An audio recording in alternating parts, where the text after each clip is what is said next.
Welcome back everyone. बात करेंगे गेल share के बारे में। देखिए, गेल शेयर में मैंने आपको एक वीडियो बना के दिया, उसमें हमने क्या डिस्कस किया कि बड़ी तेजी आएगी अगर स्टॉक में ऐसा हुआ, लेकिन स्टॉक टूट गया 1% से ज्यादा। अब ये अगर टूटा है तो क्या करना चाहिए, इसमें खुशी मनानी चाहिए या दुख होना चाहिए? तो मेरे हिसाब से इसमें खुश होना चाहिए अगर आपके पास बाइंग नहीं है तो। अगर आपके पास बाइंग है तो आपको थोड़ा सा वरी होना चाहिए, लेकिन होने की जरूरत नहीं है। मैं आपको एक्सप्लेन करूंगा क्यों। सिंपल, आ जाइए यहाँ पर। और सबसे पहले क्या करते हैं, हम यहाँ पर गेल शेयर की ऑप्शन चेन को ओपन कर लेते हैं और फिर हम थोड़ा सा आपको मैं आपके सामने एक्सप्लेन करूंगा डेटा क्या कह रहा है, उसको रीड करने का हम प्रयास करेंगे जो डेटा हमें दिखाई दे रहा है उसको। ठीक है, ताकि हम ये समझ सकें कि एग्जैक्टली गेल शेयर में क्या दिख रहा है। देखिए, गेल शेयर में क्या दिखाई दे रहा है और क्या नेगेटिव पॉइंट है, इस बात को समझिएगा। सबसे पहले देखिए क्या लिखा हुआ ऊपर दिखाई दे रहा है आपको। ऊपर लिखा हुआ ये दिखाई देगा कि जो सपोर्ट है आपका, सपोर्ट शिफ्टेड है बॉटम से टॉप पर, यानी कि बॉटम यहां पर था 170 पर, 170 से उठ करके 175 पर आया है।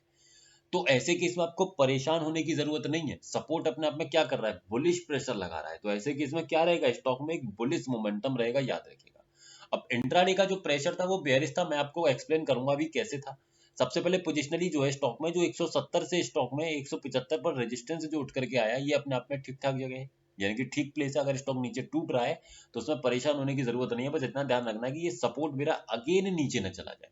अगर सपोर्ट मेरा अगेन नीचे गया तो ऐसे केस में स्टॉक फिर और 3 रुपए 3-4 रुपए नीचे टूट जाएगा, और नहीं गया तो ऐसे केस में यही लेवल स्टॉक का बॉटम रहेगा। स्टॉक आपको ऊपर आते हुए दिखेगा, ध्यान रखिएगा।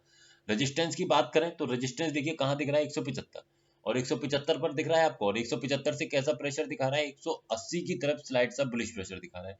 यानी कि रेजिस्टेंस फिलहाल के लिए तो 175 है, तो कम से कम 176 तक तो स्टॉक को आना ही होगा ऊपर। अब इंट्राडे का प्रेशर समझ लीजिए। इंट्राडे का जो प्रेशर था, ओपन इंटरेस्ट भले मेरा नीचे से ऊपर आया है, बट वॉल्यूम मेरा यहीं बना हुआ था और यहां से उसने बेरिश प्रेशर बनाया है। वॉल्यूम का अपने आप में बेरिश प्रेशर नीचे की तरफ है और इधर को ऊपर की तरफ है। तो दोनों तरफ से कंफ्यूजन। तो ऐसे केस में कैसा होगा, Gayle is both side risky at scenario, यानी कि दोनों तरफ से गेल शेयर में कंफ्यूजन बनी हुई है कि स्टॉक को नीचे जाना चाहिए या ऊपर। तो ऐसे केस में अगर ऐसा सिनेरियो बनता है तो मुझे बाइंग या सेलिंग नहीं करना है, इस बात को ध्यान रखिए। पोजिशनली स्टॉक में बॉटम है, ध्यान रखिएगा। बस आपका जो रजिस्ट सपोर्ट है वो अगेन नीचे गया तो ये बॉटम आपको और यहाँ से 4-5 पॉइंट नीचे जाते हुए दिख जाएगा। तो वीडियो सिर्फ एजुकेशनल पर्पज है, किसी भी तरीके की बाइंग सेलिंग होल्डिंग की सलाह नहीं है। अगर आप स्टॉक्स में इंट्राडे की ट्रेडिंग करते हैं तो हमारे इस व्हाट्सएप चैनल को ज्वाइन कर सकते हैं, जिसका लिंक आपको नीचे डिस्क्रिप्शन में मिल जाएगा। Thank you so much.